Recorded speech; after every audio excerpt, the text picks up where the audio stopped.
সরকার যে 3 দলকে নিজেদের অংশ মনে করে এবং সঙ্গে করে নিউ ইয়র্ক সফরে নিয়ে গেছে, মনে হচ্ছে তাদের ইগো সমস্যা এখন জাতীয় ঐক্যের অন্তরায়। রাজনৈতিক দলের ইগোর কাছে তাহলে জনগণ জিম্মি।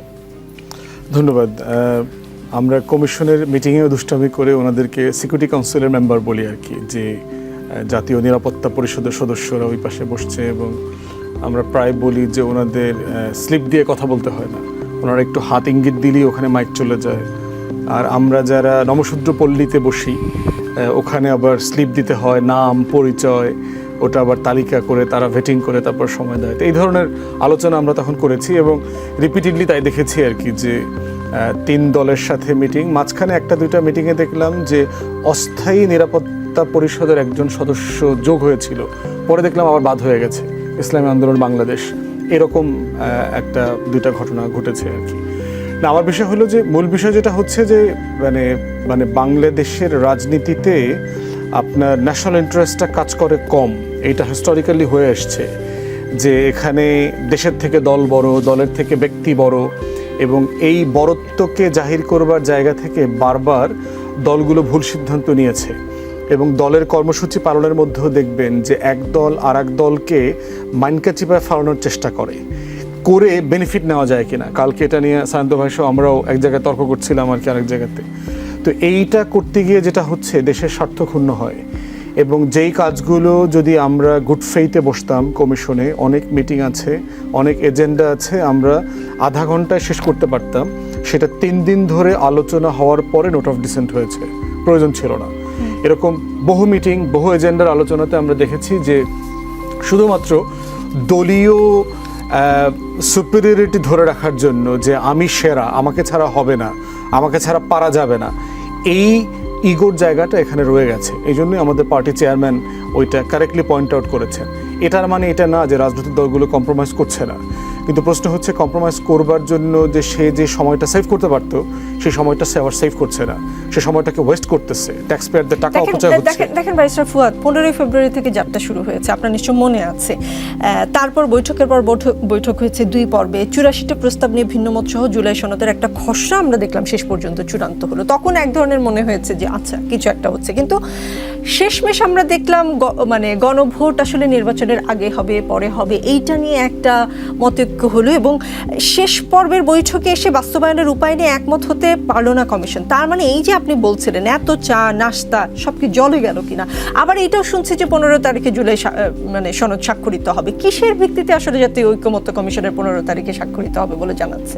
কেমন করে স্বাক্ষর তো হবে? আপনার কন্টেন্টস, যে কোন কোন বিষয়টা এখানে আমরা একমত হয়েছি দ্বিমত সত্ত্বেও, সেই জায়গাটা স্বাক্ষর হবে। আমরা এই মুহূর্তে আটকে আছি আপনার বাস্তবায়নের পদ্ধতি নিয়ে।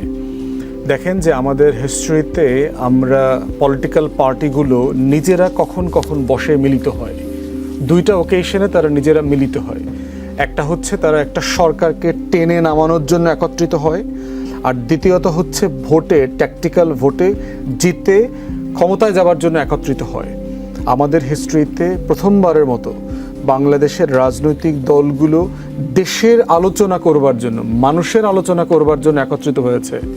তো এই যে জেনারেশনাল শিফট, এবং এইখানে এতগুলো দলের এতগুলো নেতারা বসছেন এত মাস ধরে, এখানে কোনো মারামারি হয় নাই, ককটেল বিস্ফোরণ হয় নাই, হাতাহাতি হয় নাই, 1-2টা ছোট ওয়াকআউট, 1-2 দিনের অ্যাবসেন্স, মান অভিমান কিছু হয়েছে, পলিটিক্যালি এইটা অ্যাকসেপ্টেবল।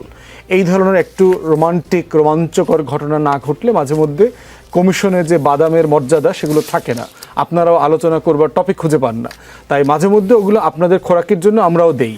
তো সেই ওইটুকু বাদ দিলে মোটা দাগে পলিটিক্যাল পার্টিসগুলো কিন্তু নিজেরা বসছে। এর আগে দেখেন যুগপদের সময় যেটা হয়েছে, আওয়ামী লীগ সাপেক্ষে কিন্তু রাজনৈতিক দলগুলো বসছে, অনেকগুলো মিটিং হয়েছে, কিন্তু আওয়ামী লীগ ছাড়া নিজেদের ভিতরকার সম্পর্ক যাচাই বাছাই করা এই সুযোগ কিন্তু রাজনৈতিক দলগুলো কখনো করে নাই, কখনো সে আলোচনাটা করে নাই। অতএব সেই জায়গাতে আমার হিস্ট্রিতে একটা মানে আনপ্রেসিডেন্টেড ঘটনা। এই জন্য হচ্ছে আমি এটাকে পজিটিভলি দেখি, এটার চ্যালেঞ্জ আছে। এবং দেখেন গত বছর থেকে অনেকগুলো অনিশ্চয়তা নিয়ে কিন্তু আলাপ হয়েছে, আপনারাও বহুবার কথা বলেছেন নির্বাচন কি হবে, এই সরকারকে নির্বাচন দেবে, আদৌ দেবে।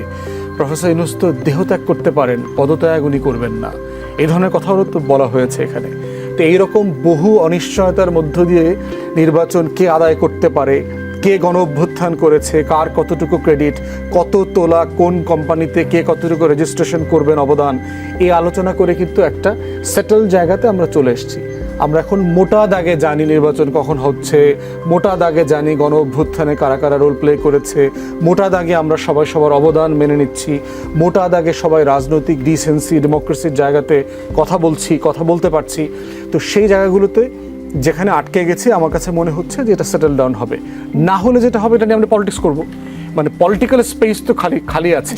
যদি সেটা বিএনপির বিরুদ্ধে কথা বলবার প্রয়োজন হয়, জামাতের বিরুদ্ধে কথা বলার প্রয়োজন হয়, এনসিপির বিরুদ্ধে কথা বলার প্রয়োজন হয়, ভোটের রাজনীতি তো আছে। ডিসেম্বর থেকে আমরা ওপেনলি ডেমোক্রেটিক এক্সারসাইজ যেটা করবার বিরুদ্ধে বলার প্রয়োজন হলো রাজনীতি আছে। সার্টেনলি ছোট আপনারা যে অন্যান্য দলের মধ্যে রাখছেন তো আপনি, এই জন্য এবি পার্টির নাম আর বলি নাই। যেমন ফুয়াদ আমাদেরকে কথা বলার টপিক না দিলেও হবে, জনগণের জন্য আসলে ইগো ত্যাগ করাটাই মনে হয় জরুরি। Certainly. শাখাত হোসেন সায়ন্ত, একটি বিশ্ব মোড়ল ও দুটি আঞ্চলিক শক্তি বাংলাদেশে প্রভাব বিস্তার করার চেষ্টা চালাচ্ছে বলে মন্তব্য করেছেন বিএনপি স্থায়ী কমিটির সদস্য সালাউদ্দিন আহমদ। তিনি বলেছেন এই মুহূর্তে যে বিষয় নিয়ে কথা বলা উচিত তা হচ্ছে পৃথিবীতে তিনটি শক্তি আমাদের এখানে প্রভাব বিস্তার করার জন্য চেষ্টা করছে, দুটি আঞ্চলিক শক্তি, পরাশক্তিও বটে তারা, এবং একটি বিশ্ব মোড়ল। সবাই এখানে একটি হেজিমনি সৃষ্টি করার চেষ্টা করছে, প্রত্যেকেরই ইন্টারেস্ট আলাদা আলাদা, কিন্তু আমাদের স্বার্থ ক্ষতিগ্রস্ত হবে তিনটার দ্বারাই একইভাবে। এবং এবি পার্টি চেয়ারম্যানের কথা বলছিলেন, তিনি ওই ইগো সমস্যার সাথে সাথে আরেকটা কথা বলেছেন যে এই বিতর্ক দেখে মনে হচ্ছে পরোক্ষভাবে আমরা কেউ সীমান্তের ওপারের চাওয়াকেই প্রাধান্য দিচ্ছি। তার মানে এখন তাহলে বিএনপি যেহেতু নিজেই বুঝতে পারছে তিনটি শক্তি কাজ করছে, বিএনপি এখন তাহলে কোন শক্তির কথা শুনবে? প্ল্যান কি বিএনপির? বিএনপি কোনো শক্তির কথাই শুনবে না, সে ঘোষণা তো তারা দলীয় গঠনতন্ত্র সহ সব জায়গায় দিচ্ছে। আর সর্বশেষ বিএনপির অ্যাক্টিং চেয়ারম্যান তারেক রহমান খুব স্পষ্ট করেছেন যে সবার আগে বাংলাদেশ। সেটা তো মুখের কথা, কিন্তু না শুনে উপায় আছে ডাক্তার সায়ন্ত? কেন উপায় নাই? আপনি কি বাংলাদেশ যে একটি স্বাধীন সার্বভৌম রাষ্ট্র এটাকে আপনি বিশ্বাস করেন না? এখন কেউ যদি তার দস্তখত দিয়ে রাখে, মেরুদণ্ড অন্যের কাছে বন্দুক দিয়ে রাখে, তাহলে বন্দুকই মেরুদণ্ড কে আনবে? কিন্তু যে কেউ যদি মনে করে যে আমি মেরুদণ্ড কারো কাছে বন্দুক দেব না, আমার মস্তক আমার বিবেক কারো কাছে বন্দুক দেব না, আমি আমার দেশের মানুষ এবং আমার দেশের স্বার্থ আগে রেখে কৌশলগতভাবে বৈশ্বিক রাজনীতিতে অংশগ্রহণ করব, কিন্তু কোনোভাবেই আমার দেশের জনগণ এবং দেশের ক্ষতি করে করব না। যদি কেউ মনে করে যে অতীতের মতো কেউ ইন্ডিয়াপন্থী, কেউ পাকিস্তানপন্থী, কেউ চৈনিকপন্থী, বামদের মধ্যে চৈনিক বাম বলে একটা ঘরানাই নামকরণ করা হয়ে গেল, এরকম কোনো পন্থী না হয়ে যদি নতুন পরিবর্তিত রাজনীতিতে বাংলাদেশে যারা রাজনীতি করবে তারা যদি এইটা মনে প্রাণে ধারণ করে যে আমরা বাংলাদেশপন্থী হব এবং এটাই সবার আগে বাংলাদেশ, তাহলে সেই রাজনীতি ভবিষ্যতে দেশের মানুষ গ্রহণ করবে। ওই রকম ট্যাগ লাগানো পন্থী রাজনীতি বাংলাদেশের মানুষ আর গ্রহণ করবে না। এটা বিএনপি বড় দল হিসেবে তারা নিজেরা চায়। নিজেদের মধ্যেও কেউ যদি এরকম কোনো পন্থী হওয়ার আকাঙ্ক্ষা পোষণ করে, বিএনপির মধ্যেও কেউ তো করেই বা করেছে, তারা ওই মেসেজটা ক্লিয়ার পেয়ে যাবে যে ওই পন্থী হয়ে আর রাজনীতি করা যাবে না। এবং দলের শীর্ষ পর্যায় থেকে যখন এই মেসেজটা দিয়ে দেন যে আমরা বাংলাদেশপন্থী রাজনীতি করব, তখন কারো যদি এরকম আকাঙ্ক্ষা থাকে যে একটু আমি পাকিস্তানপন্থী হব, বা আমি একটু ইন্ডিয়াপন্থী হব, বা আমি একটু চীনপন্থী হব, আমি একটু আমেরিকাপন্থী হব, সেটা খুবই মামুলি ব্যাপার থাকবে, কৌশলগত অবস্থান। কারণ এই বৈশ্বিক রাজনীতিতে অবস্থান নিতে হলে কোনো দেশে একা চলতে পারে না, তার নানান রকম ইকুয়েশনে কারো না কারোর সঙ্গে মিলতে হয়, আন্তর্জাতিক সমর্থন দরকার হয়। রপ্তানি আমদানির ক্ষেত্রে তার বিভিন্ন রকমের কৌশল অবলম্বন করতে হয়। আমার গার্মেন্টস তো যেতে হবে, আমার ম্যান পাওয়ার এক্সপোর্ট হতে হবে, কিন্তু এই বিভিন্ন কৌশলে সবার সঙ্গেই বন্ধুত্বপূর্ণ সম্পর্ক রাখবে তার আগে বাংলাদেশের দেশ হিসেবে দেশের সার্বভৌমত্ব, আত্মমর্যাদা এবং জনগণের স্বার্থটা অক্ষুণ্ণ রেখে। এইটা অক্ষুণ্ণ না রাখলে সেটা কোনো রাজনীতির পর্যায়ে তো পড়ে না। সুতরাং সালাউদ্দিন আহমেদ যেটা বলেছেন, ওনার এই উপলব্ধি তিনি যেন মন থেকে করেন, সেটা যেন কাজে বাস্তবায়ন মানুষ দেখে, এবং এই দলের অন্যদেরও যেন এটার অনুসরণই দেখে হয়, বা তারা যেন বুঝতে পারে তার কথা থেকে। দর্শক, রাজনীতিতে বিরতি বলে কিছু নেই। যখন ফিরবো তখন নিশ্চয়ই সাথে বাকি দুজন অতিথিও আমাদের সঙ্গে থাকবেন।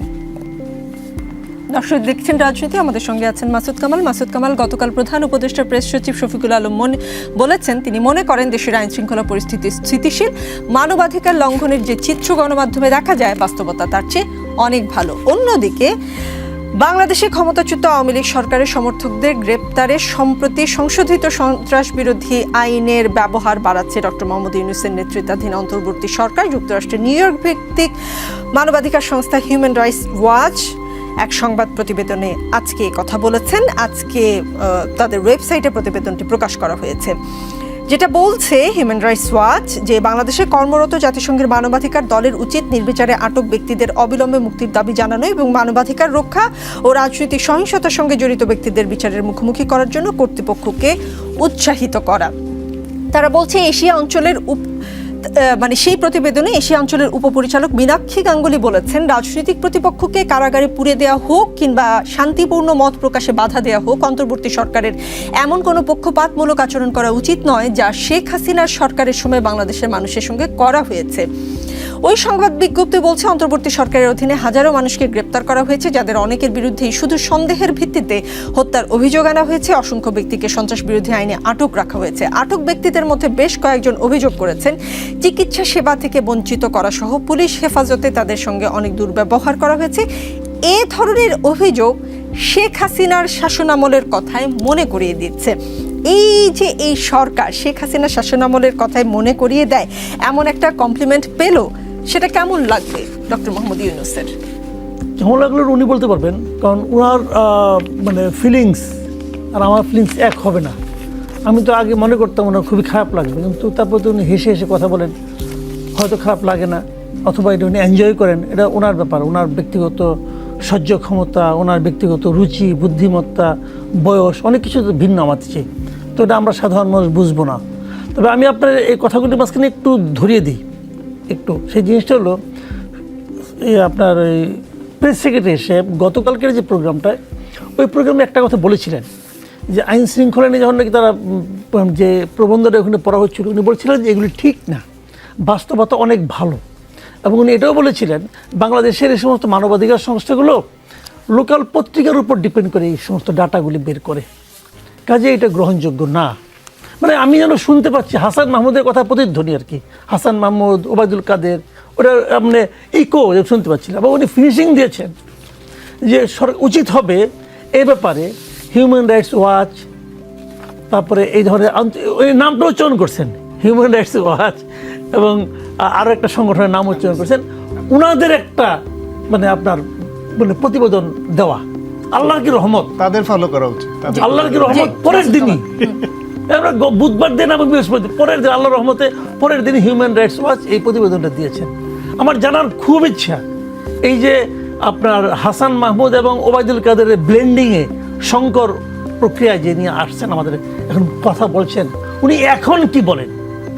হিউম্যান রাইটস ওয়াচ বলছে, হিউম্যান রাইটস ওয়াচ কথাটা শেষ করছে কীভাবে? আর পুরো প্রতিবেদনে পড়ছি, প্রতিবেদনের শেষ দিকে কী বলা হয়েছে আমি আপনাকে ওইটা আবার প্রথম আলো অনুবাদও করছি, প্রথম আলো অনুবাদটা ভালোই করছি, আমি পড়ে দেখছি। তো শেষটা থেকে আমি শেষ প্যারাটা পড়ি।